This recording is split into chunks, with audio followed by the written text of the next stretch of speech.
પ્રાકૃતિક ખેતી થકી કચ્છના ખેડૂત શિવજીભાઈ સી જૂના કૃષિ ઉત્પાદન અને આવકમાં થયો વધારો।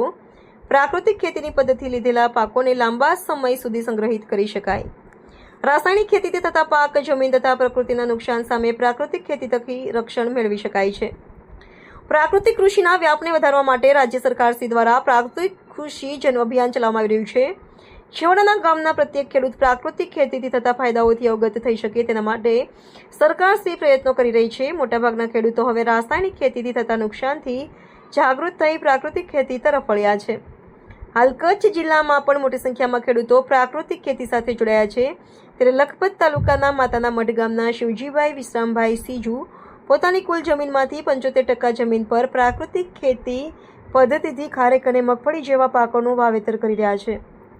ખેડૂત શિવજીભાઈ સીજુ જણાવે છે કે તેઓ જ્યારે પરંપરાગત રોકડિયા પાકોનું વાવેતર કરતા હતા ત્યારે તેમના રાસાયણિક ખાતર અને દવાઓનો વધુ માત્રામાં ઉપયોગ કરતા હતા। રાસાયણિક ખેતીથી મોટાભાગે નુકસાન ભોગવવું પડે છે। તેમાં દવાઓ અને ખાતરનો ખર્ચો, મજૂરી